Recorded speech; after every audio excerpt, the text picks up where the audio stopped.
कर्मण्येवाधिकारस्ते मा फलेषु कदाचन मा कर्मफलहेतुर्भूः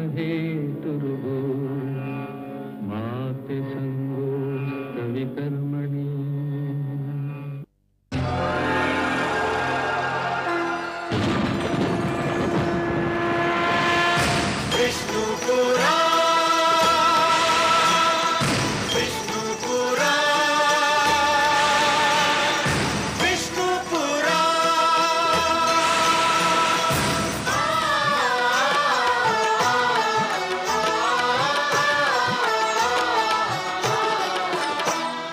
जीव ज्ञान ब्रह्म ज्ञान अथ श्री विष्णु पुराण। जीव ज्ञान ब्रह्म ज्ञान अथ श्री विष्णु पुराण। ओम की कथा महान, ओम की कथा महान। जय श्री विष्णु पुराण, विष्णु पुराण, विष्णु पुराण, विष्णु पुराण।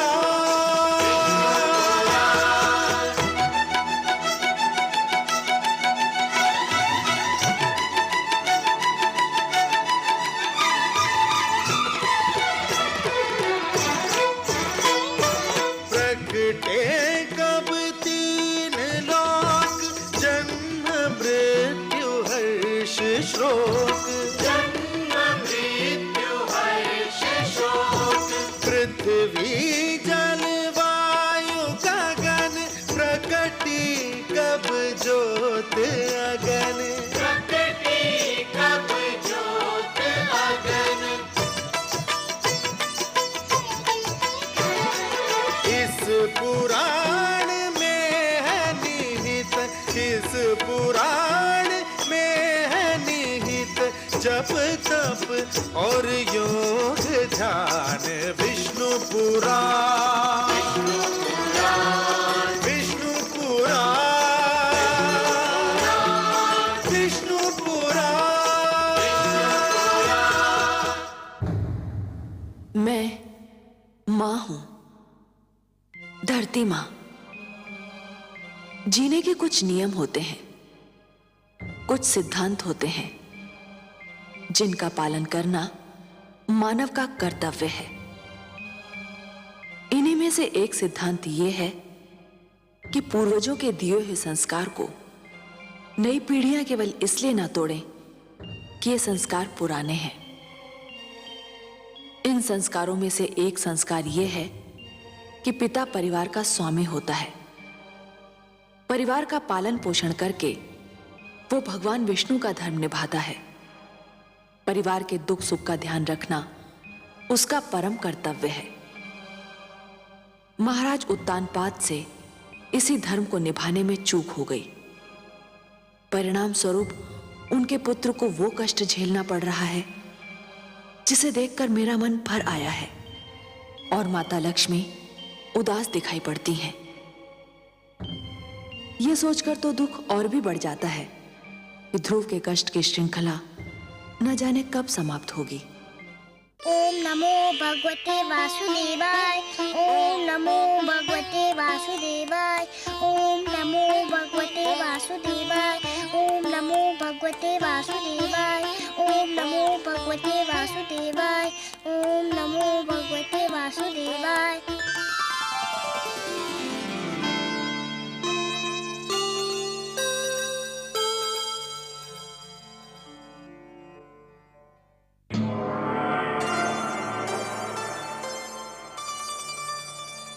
प्रणाम देवी।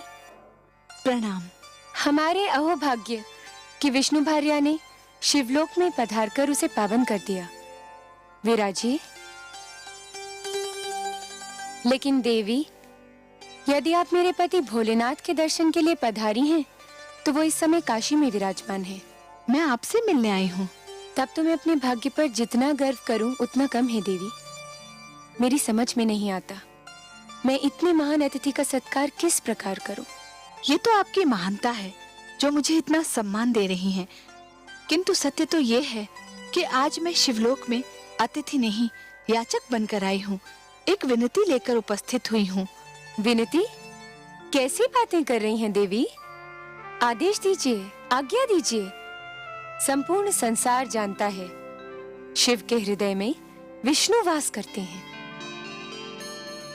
परंतु देवी, आपको चिंताग्रस्त देखकर मुझे आश्चर्य हो रहा है। मन में चिंता बैठी हो तो मुख दर्पण में उसकी छाया आ ही जाती है। जब कोई माँ अपने पुत्र के लिए चिंता करती है तब वो छिपाई नहीं छिपती। माँ, पुत्र?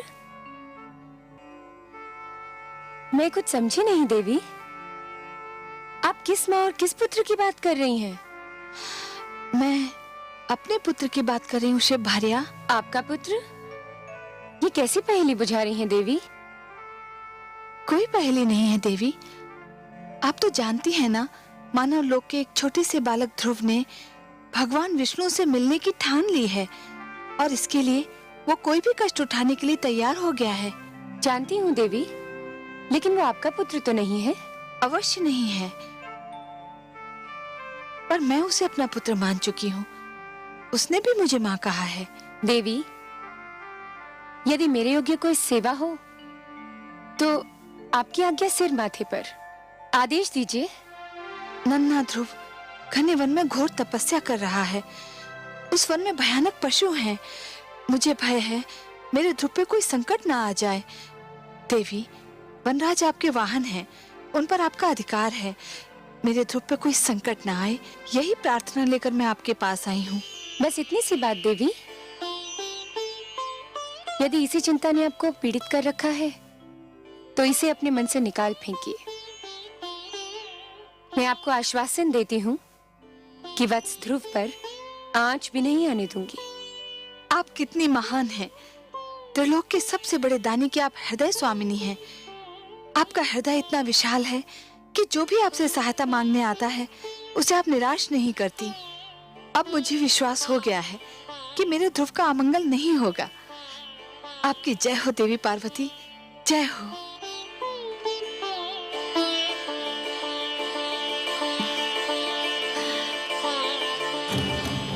भगवते वासुदेवाय। ओम नमो भगवते वासुदेवाय। ओम नमो भगवते वासुदेवाय। ओम नमो भगवते वासुदेवाय। ओम नमो भगवते वासुदेवाय। ओम नमो भगवते वासुदेवाय। ओम नमो भगवते वासुदेवाय। ओम नमो भगवते वासुदेवाय। ओम नमो भगवते वासुदेवाय। ओम नमो भगवते वासुदेवाय। ओम नमो भगवते वासुदेवाय। ओम नमो भगवते वासुदेवाय। ओम नमो भगवते वासुदेवाय। ओम नमो भगवते वासुदेवाय। ओम नमो भगवते वासुदेवाय। ओम नमो भगवते वासुदेवाय। ओम नमो भगवते वासुदेवाय। ओम नमो भगवते वासुदेवाय। ओम नमो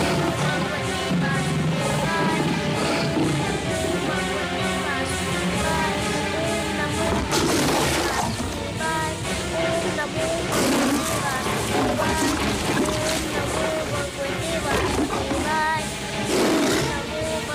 वासुदेवाय।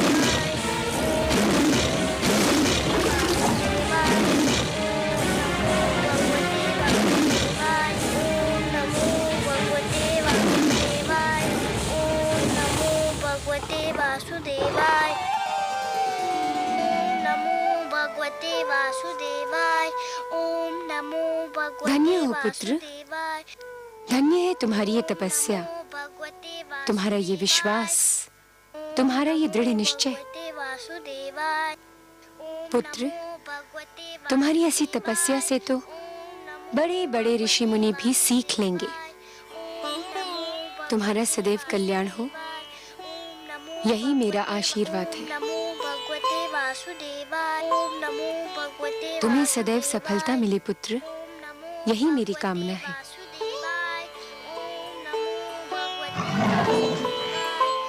सिंहराज, तुम यहीं ठहरोगे। पुत्र ध्रुव पर कोई संकट न आने पाए। नमो भगवते वासुदेवाय। ओम नमो भगवते वासुदेवाय। नमो भगवते वासुदेवाय।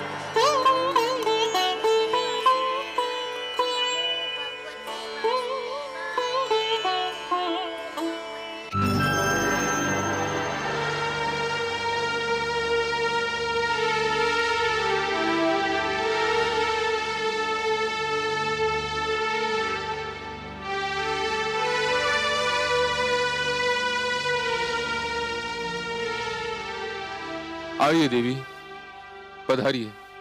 कहिए कैसा रहा आपका ध्रुव अभियान? आपकी कृपा से भोलेनाथ, ध्रुव को कोई हानि नहीं पहुंची। वो बाल बाल बच गया। मैं सही समय पर वहां पहुंच गई थी। परंतु देव, मेरे आश्चर्य की सीमा ही नहीं रही ये देखकर कि बालक ध्रुव ने इतना सब कुछ हो जाने के पश्चात भी आंख तक नहीं खोली, जैसे कि उसे ज्ञान ही न हो कि वो किन संकटों में घिरा हुआ है। वातावरण से अनजान वो बालक आंखें मूंदे दृढ़ संकल्प के साथ मंत्र जाप करता रहा। इसमें आश्चर्य की क्या बात है देवी? ध्रुव का तो अर्थ ही होता है अटल और दृढ़ निश्चय। जो अटल है वो ध्रुव है, जिसे कोई अपने स्थान से डिगा नहीं सकता, वही ध्रुव है। कितने भाग्यशाली होंगे वो माता पिता देव जिनका वो पुत्र है। देवी, भाग्य की परिभाषा सभी अपने अपने ढंग से और अपनी अपनी स्थिति के अनुसार करते हैं। बालक ध्रुव के माता पिता अवश्य भाग्यशाली हैं, किंतु यह सत्य अभी तक उन पर विदित नहीं हुआ है। वे स्वयं को इसलिए अभागे समझ रहे हैं क्योंकि उनका पुत्र, उनकी आंखों का तारा उनकी आंखों से ओझल हो गया है। तनिक देखिए तो क्या दशा हो रही है उन बेचारों की।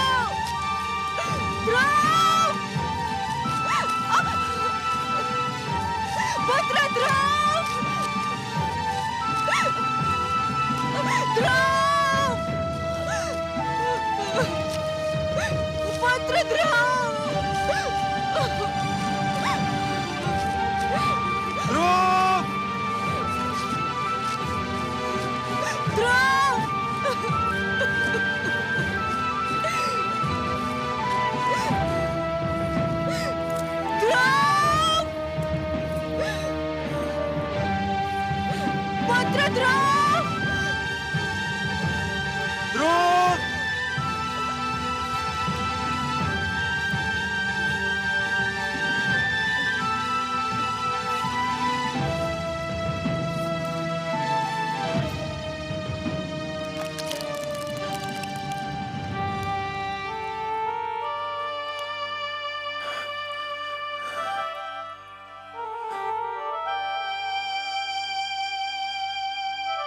नहीं नहीं, हे जल, हम प्यास से तड़प रहे हैं, परंतु हम तुझसे अपनी प्यास कैसे बुझाएं?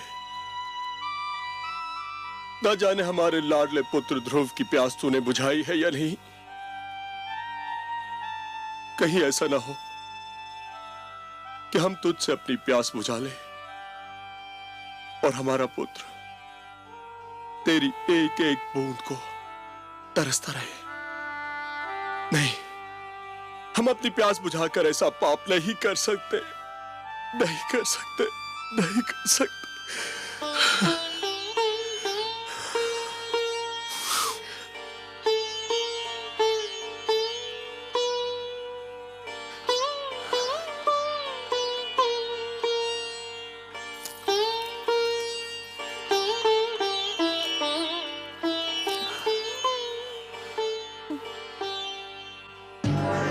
नारायण नारायण। देव ऋषि, आप महारानी सुनीति, लगता है हमारे भाग्य जाग गए। आपके दर्शन करके तो हम धन्य हो गए। न जाने कब से हमारी आंखें आपके दर्शनों की प्यासी थी। आंखों की प्यास यदि बुझ गई हो तो अब आप जल से अपनी प्यास बुझाएं। जल ग्रहण कीजिए राजन, आप भी, और महारानी सुनीति आप भी। कैसे ग्रहण करें? जब से हमारा पुत्र राजमहल छोड़ के गया है, भूख प्यास सब मिट गई हमारी। न जाने कहा होगा, कैसा होगा, उसे ढूंढ ढूंढ के थक गए हम। राजभवन का पाला हुआ न जाने किन मार्गों में ठोकरे खा रहा होगा वो। आपका पुत्र भगवान विष्णु की खोज में निकला है।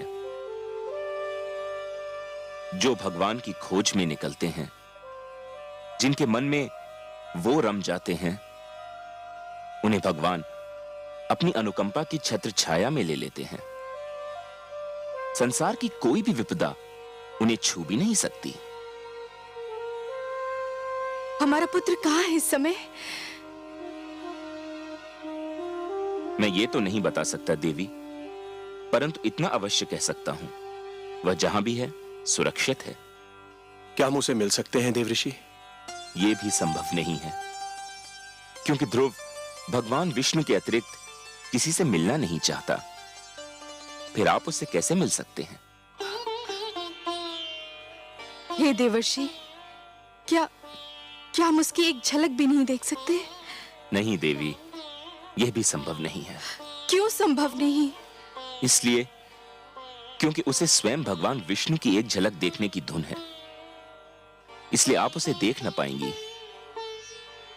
मेरा परामर्श मानेंगे राजन? आज्ञा दे प्रभु। आप अपनी राजधानी लौट जाइए। यह संभव नहीं है देवऋषि।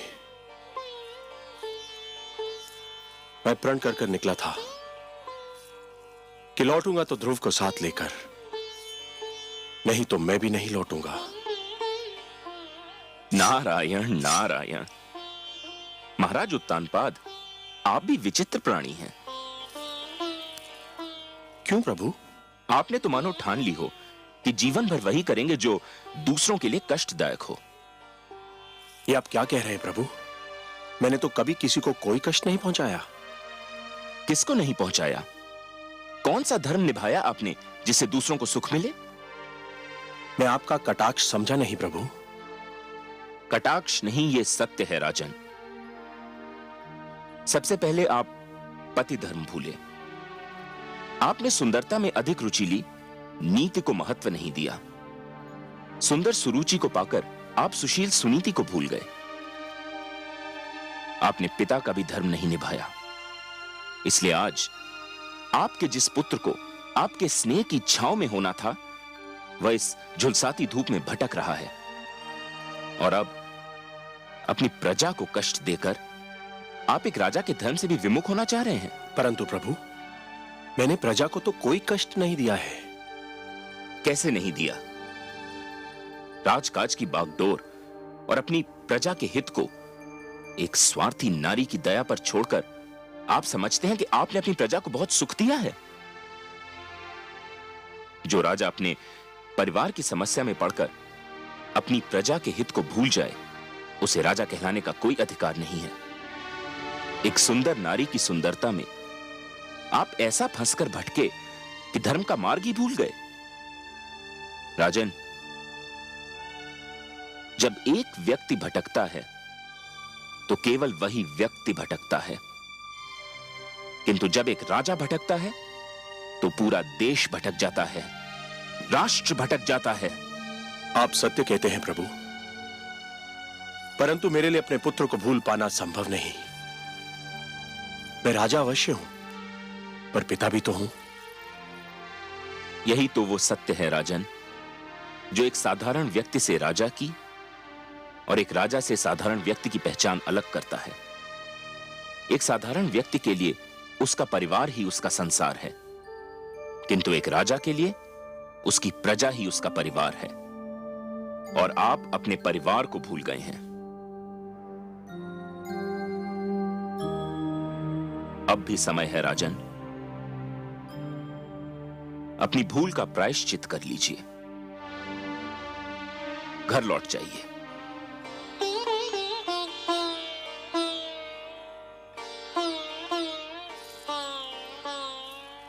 देवर्षि, आप तो मेरे पूज्य पितामह हैं, सृष्टि के सबसे महान पथ प्रदर्शक हैं। आपने तो सदैव ही भटकों को मार्ग दिखाया है। आपने मुझे भी धर्म का मार्ग दिखाया है। मुझे मेरी भूल बताकर आपने बड़ा उपकार किया है। प्रणाम है आपको, बारंबार प्रणाम है। आपकी आज्ञा शरोधार्य करके मैं अपने परिवार, अपनी प्रजा के पास वापस लौटता हूं।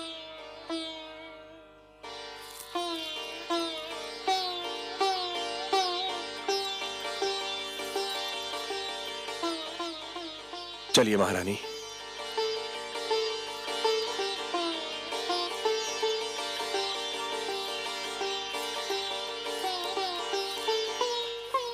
चलो, माता पिता को तो सद्बुद्धि मिल गई।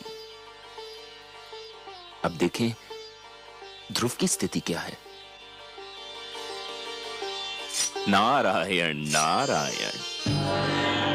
ओम नमो भगवते वासुदेवाय। ओम नमो भगवते वासुदेवाय। ओम नमो भगवते वासुदेवाय। ओम नमो भगवते वासुदेवाय। ओम नमो भगवते वासुदेवाय। ओम नमो भगवते वासुदेवाय। ओम नमो भगवते वासुदेवाय। ओम नमो भगवते वासुदेवाय। ओम नमो भगवते वासुदेवाय। ओम नमो भगवते वासुदेवाय। ओम नमो भगवते वासुदेवाय। ओम नमो भगवते वासुदेवाय। ओम नमो भगवते नारायण वासुदेवाय। नारायण। गुरुदेव, भगवान विष्णु अब तक नहीं आए। आपने तो कहा था कि इस मंत्र का जाप करोगे तो भगवान विष्णु अवश्य आ जाएंगे। वे तो अब तक नहीं आए। पुत्र, इतना सरल समझ लिया है भगवान विष्णु का इस धरती पर आना? बड़े बड़े ऋषि मुनियों ने तो अपना सारा जीवन इसी तपस्या में लगा दिया, किंतु कुछ ही के भाग्य में भगवान विष्णु के दर्शन लिखे थे। तुम्हारी तपस्या तो अभी प्रारंभ हुई है। मुझे और कितनी तपस्या करनी होगी उनके दर्शन पाने के लिए? वत्स, फल अपने निर्धारित समय पर ही पकता है। कली भी निर्धारित समय पर ही फूल बनती है। सूर्य, चंद्रमा, प्रभात, संध्या, ये सब एक क्रम चक्र से बंधे हैं। इनका उदय होना, अस्त होना, आना जाना, ये सब निर्धारित समय से ही होता है। तुम्हारी तपस्या सफल होने का समय भी अवश्य आएगा पुत्र, पर तुम तो अभी से घबरा गए। घबराया नहीं गुरुदेव, पर कहीं मेरी तपस्या में कोई कमी तो नहीं रह गई जो भगवान विष्णु अभी तक मेरे पास नहीं आए? तुम्हारी बात में तथ्य है पुत्र। तुमने मुझे सोचने पर विवश कर दिया है, क्योंकि ये तो सत्य है कि मेरे नारायण उन्हीं से प्रसन्न होते हैं जिनके मन में उनके अतिरिक्त किसी का ध्यान न हो, जिनके नेत्रों में उनके अतिरिक्त किसी की छवि न हो, जो उनके दर्शन के अतिरिक्त कोई अभिलाषा न रखते हों, जो सारी कामनाओं का, सारे बंधनों का त्याग कर चुके हों, जो पूर्ण रूप से समर्पित हों। आप ही तो मेरे गुरु हैं, आप ही तो मेरे मार्गदर्शक हैं। आप भी बता सकते हैं कि मैं और क्या करूं जो भगवान विष्णु मेरे पास आ जाए? कुछ पाने के लिए कुछ छोड़ना पड़ता है वत्स, यही विधि का नियम है। मुझे क्या छोड़ना होगा गुरुदेव? तुम बहुत बड़ी वस्तु पाना चाहते हो, अतएव तुमको बहुत बड़ी वस्तु छोड़नी पड़ेगी। आप उस वस्तु का नाम बताइए, मैं उसे छोड़ दूंगा। खाना छोड़ सकते हो? हाँ, छोड़ दूंगा। तब तो भगवान विष्णु मेरे पास आ जाएंगे ना? अवश्य आएंगे, अवश्य आएंगे पुत्र। कोई कितना भी आग्रह करे, कितना भी विवश करे, बस तुम खाने को हाथ मत लगाना। फिर देखो कितना शीघ्र भगवान का मन पिघलता है। अच्छा, तुम अपने मंत्र का जाप आरंभ करो, मैं चला, मुझे कुछ और कार्य याद आ गया है। ओम नमो भगवते वासुदेवाय। ओम नमो भगवते वासुदेवाय। ओम नमो वासुदेवाय। ओम नमो भगवते वासुदेवाय। ओम नमो भगवते वासुदेवाय। आंखें खोलो पुत्र, लो तुम्हारे लिए फल लाई हूँ। मैं नहीं खाऊंगा माते। क्यों, क्या भूख नहीं लगी? लगी है पर मैं कुछ नहीं खाऊंगा। पर क्यों नहीं खाओगे? मेरे गुरु का यही आदेश है। आदेश? क्या आदेश है? क्या कहा देवर्षि ने तुम्हें? उन्होंने कहा है कि यदि मैं खाना छोड़ दूं तो भगवान विष्णु शीघ्र मेरे पास आ जाएंगे। पुत्र तुम अभी बहुत छोटे हो, खाओगे नहीं तो रहोगे कैसे? भूख तुमसे सहन नहीं होगी। मैं सहन करूंगा, सब कुछ सह लूंगा, भूखा रह लूंगा, पर जब तक भगवान विष्णु मेरे पास नहीं आ जाते मैं कुछ नहीं खाऊंगा। ओम नमो भगवते वासुदेवाय। ओम नमो भगवते वासुदेवाय। ओम नमो भगवते वासुदेवाय। ओम नमो भगवते वासुदेवाय। ओम नमो भगवते वासुदेवाय। ओम नमो भगवते वासुदेवाय। ओम नमो भगवते वासुदेवाय।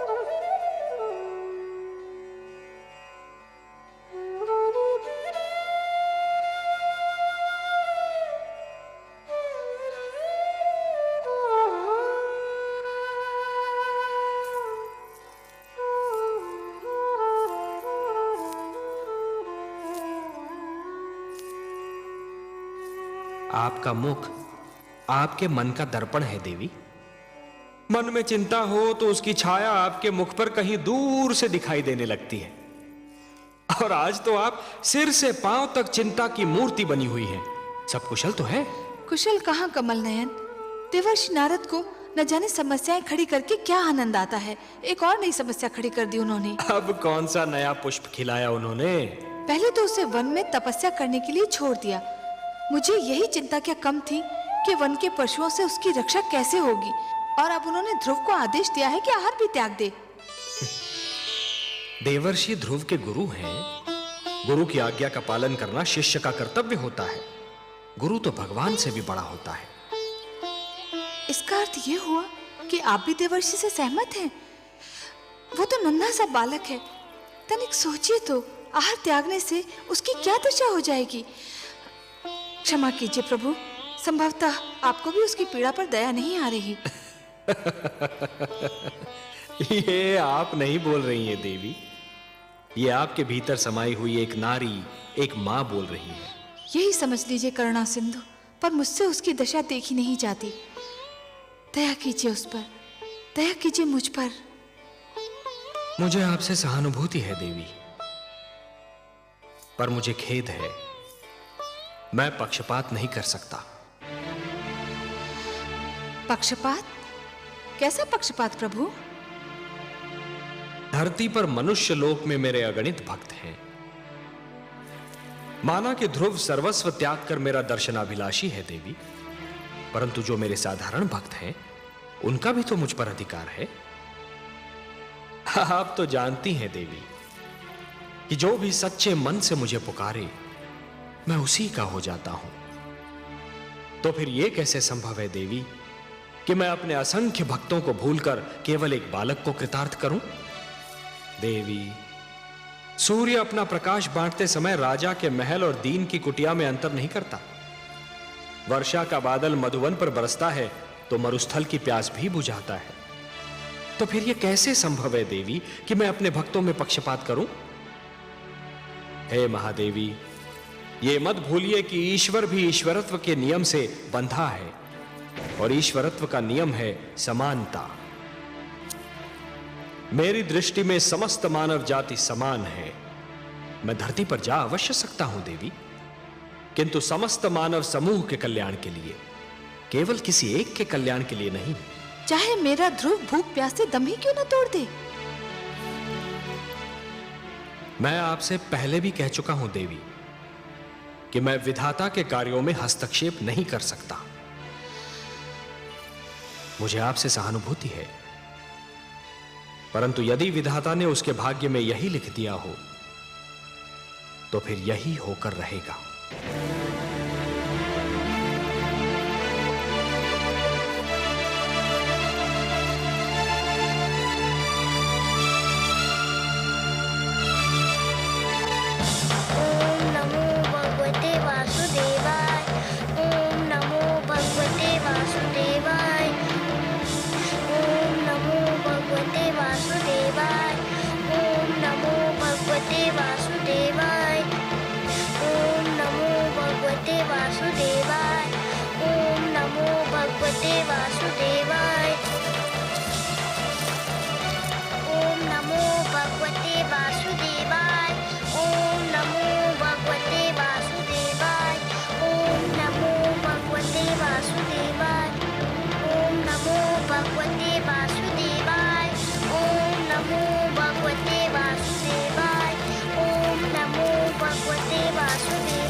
गंधर्व मलय केतु, ये नन्हा सा बालक अकेले इस भयानक वन में क्या कर रहा है?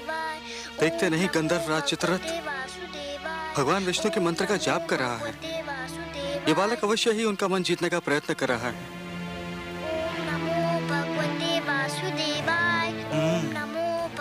ये तो चिंता का विषय है गंधर्व राज। है तो सही, कहीं इसकी तपस्या हमारे स्वर्ग के स्वामी के लिए कोई संकट ना खड़ा कर दे। तब तो हमें तुरंत देवराज इंद्र को सूचित करना चाहिए। चलो, कहीं देरी ना हो जाए। ओम नमो भगवते वासुदेवाय, ओम नमो भगवते वासुदेवाय, ओम नमो भगवते वासुदेवाय।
देवराज, देवराज, देवराज, देवराज! क्या बात है गंधर्वराज चित्ररथ? क्या हुआ गंधर्व मलय केतु? तुम दोनों इतने घबराए हुए क्यों लग रहे हो? क्या कहीं कोई अनर्थ हो गया? अनर्थ हुआ तो नहीं देवराज, पर हो अवश्य सकता है। स्वर्ग पर संकट की छाया है। क्या कह रहे हो? तुम तो लगता है अपना मस्तिष्क ही खो बैठे हो। तुम बताओ मलय केतु, क्या बात है? हम दोनों एक वन से जा रहे थे कि हमें एक छोटा सा बालक भगवान विष्णु की तपस्या में मग्न दिखाई दिया। तो क्या हुआ? उसके सामने फलों से भरी थाली रखी हुई थी। सारे फल सूख चुके थे। इसका अर्थ यह हुआ कि उसने आहार भी त्याग दिया है। बड़ी कठिन तपस्या लग रही थी उसकी। एक बालक क्या और उसकी तपस्या क्या गंधर्वराज? हमें इससे क्या भय? हमारे मन में उसे तपस्या करते देखकर ये भय समा गया कि कहीं वो भगवान विष्णु से इंद्रासन ना मांग ले।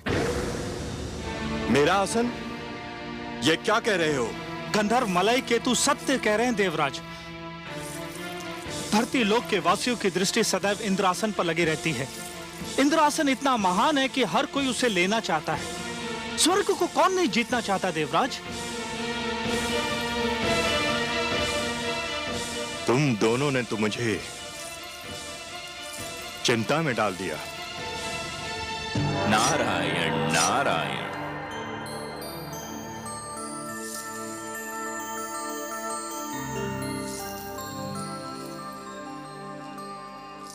बड़ी शुभ घड़ी में पधारे आप देवर्षि। मैं सोच ही रहा था कि अपनी चिंता का भागीदार किसे बनाऊं कि आप आ गए। मैं आपकी कोई सेवा कर सका तो स्वयं को धन्य समझूंगा। आपको ज्ञात है कि एक बालक वन में भगवान विष्णु के लिए तपस्या कर रहा है? हाँ, मैं जानता हूं। उस बालक का नाम ध्रुव है। क्यों कर रहा है वो तपस्या? बड़ा विचित्र प्रश्न है देवराज। क्या आप किसी को तपस्या करने का भी अधिकार नहीं? परंतु उसकी तपस्या का कोई तो उद्देश्य होगा। तपस्या, साधना, भक्ति और आराधना ये व्यक्तिगत कार्य हैं देवराज। जो जिसकी पूजा करता है वही उसका उद्देश्य समझता है। आराधक और आराध्य के बीच आने का किसी को भी अधिकार नहीं। मुझे इतना भोला न समझिए देवर्षि। धरती के वासी स्वार्थ के बिना ईश्वर की पूजा भी नहीं करते। इस बालक का भी अवश्य ही कोई स्वार्थ है। मानता हूं देवराज, आप सत्य कह रहे हैं, किंतु ध्रुव के विषय में कहना उचित न होगा। क्यों? मानव लोक के वासियों के मन में साधारणतया दो ही प्रलोभन होते हैं। या तो उन्हें सत्ता का लोभ होता है या फिर धन का। ध्रुव महाराज उत्तानपाद का ज्येष्ठ पुत्र है, सो उसे सत्ता का क्या लोभ होगा? सत्ता तो आज नहीं तो कल उसके हाथों में आनी ही है। और आप तो जानते ही हैं देवराज कि धरती पर जिसके हाथों में सत्ता होती है उसके चरणों में धन का ढेर लग जाता है। सो ध्रुव को धन का भी लोभ नहीं हो सकता। हमारे गंधर्व तो कुछ और ही सोचते हैं। क्या सोचते हैं आपके गंधर्व? इनका विचार है, और हमारे विचार में इनका विचार कुछ अनुचित भी नहीं, कि ध्रुव भगवान विष्णु से वरदान में हमारा सिंहासन मांगने वाला है। नारायण नारायण। देवराज, धरती पर कई बार प्रलय आई और फिर सृष्टि की रचना भी हुई। युग बदले, शताब्दियां बदली, कल्प बदले, मनवंतर बदले, पर नहीं बदले तो आप। उधर क्षण भर को किसी ने साधना में आंख क्या बंद कर ली, इधर आपका सिंहासन डोल गया। विश्वास कीजिए देवराज, ध्रुव का ऐसा कोई उद्देश्य नहीं है। आप जानते हैं देवर्षि की इंद्रासन पर सबकी आंखें लगी रहती हैं। पहले भी कई बार कई लोग इसे हत्याने का प्रयास कर चुके हैं। मुझे यही चिंता है। आपको चिंतित रहने का इतना अभ्यास हो चुका है देवराज कि यदि आप चिंतित न लगें तो अधूरे से लगते हैं। ध्रुव की दृष्टि में इंद्रासन तुच्छ है। उसकी दृष्टि तो कहीं और ऊंचाई पर लगी हुई है। परंतु आप चाहते क्या हैं देवराज? मैं चाहता हूं कि उसकी तपस्या में बाधा पड़ जाए, उसकी साधना टूट जाए। आप अपनी इच्छा के स्वामी हैं देवराज, किंतु इतना जान लीजिए कि ध्रुव के मन में जो सूर्य उदय हो चुका है उसे विरोध की कोई भी घटा ढांप नहीं सकती। उसके जीवन में जिस सुगंध ने जन्म ले लिया है उसे कोई भी दीवार रोक नहीं सकती। मैं रोकूंगा उसे, आप देखते जाइए। अवश्य दिखाइए। मुझे तो यूं भी आपकी लीला देखने में बड़ा आनंद आता है। नारायण नारायण। रक्षिता, आज्ञा देवराज। रक्षिता, तुम्हें अभी इसी समय धरती पर जाना है। उस वन में जाना है जहां एक नन्हा बालक ध्रुव भगवान विष्णु के लिए तपस्या कर रहा है। तुम्हें उसकी तपस्या भंग करनी है। जो आज्ञा देवराज। उसकी तपस्या भंग करने का ढंग मैं बताता हूं तुम्हें। ध्यान से सुनो। ओम नमो भगवते वासुदेवाय। ओम नमो भगवते वासुदेवाय। ओम नमो भगवते वासुदेवाय। ओम नमो भगवते वासुदेवाय। ओम नमो भगवते वासुदेवाय। ओम नमो भगवते वासुदेवाय। ओम नमो भगवते वासुदेवाय। ओम नमो भगवते वासुदेवाय। ओम नमो भगवते वासुदेवाय। ओम नमो भगवते वासुदेवाय। ध्रुव, ओम नमो भगवते मेरे पुत्र, तू यहाँ है और मैं तेरी खोज में न जाने कहाँ भटक रही थी। भगवते वासुदेवाय। आंखें तो खोल मेरे राज दुलारे। देख, भगवते वासुदेवाय। देख मैं तेरे सामने खड़ी हूँ। नमो भगवते वासुदेवाय। देख तेरे वियोग में नमो भगवते मेरी क्या दशा हो गई। ओम नमो भगवते वासुदेवाय। ओम नमो भगवते वासुदेवाय। अरे, भगवते वासुदेवाय। तू तो मेरी बात ही नहीं सुनता। ओम नमो भगवते वासुदेवाय। पहले मेरी एक पुकार पर मेरे पास दौड़ा चला आता था, मेरी बाहों में समा जाता था। ओम नमो भगवते वासुदेवाय। ये तुझे क्या हो गया है ध्रुव? ओम नमो भगवते वासुदेवाय। ओम नमो न जाने किसने जादू टोना कर दिया मेरे राजकुमार पर। ओम नमो भगवते वासुदेवाय। मेरे लाल, बंद कर दे अपनी तपस्या। तेरी इच्छा पूरी हो गई है। महाराज, तुझे अपनी गोद में बिठाने को तैयार हो गए हैं। तेरी विमाता सुरुचि ने भी अपनी भूल स्वीकार कर ली है। चल मेरे लाल, राजमहल तेरी प्रतीक्षा कर रहा है। ओम नमो भगवते वासुदेवाय। ओम नमो भगवते वासुदेवाय। हाय मेरे भाग्य, मेरी आंखों के तारे, मेरे मन के चैन। ये तेरी आयु नहीं तपस्या करने की, अभी तो तेरे खेलने कूदने के दिन है। तूने अभी जीवन में देखा ही क्या है। तुझे मेरी सौगंध, बंद कर दे ये जाप। नमो भगवते वासुदेवाय। ओम नमो भगवते वासुदेवाय। यदि तूने जाप नहीं बंद किया तो मैं अभी यही तेरे सामने अपने प्राण त्याग दूंगी। ओम नमो भगवते वासुदेवाय। ओम नमो भगवते वासुदेवाय। ओम नमो भगवते वासुदेवाय। ओम नमो भगवते वासुदेवाय।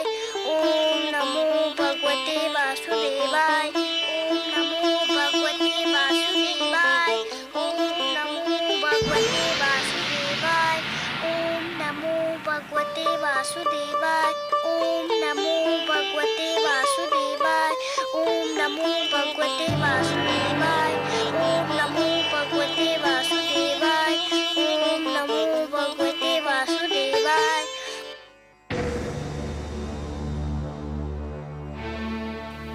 तुमने खाना छोड़ दिया है। यदि पानी पीना भी छोड़ दो तो भगवान विष्णु और भी शीघ्र तुमसे मिलने आ जाएंगे। ओम नमो भगवते वासुदेवाय। ओम नमो भगवते वासुदेवाय।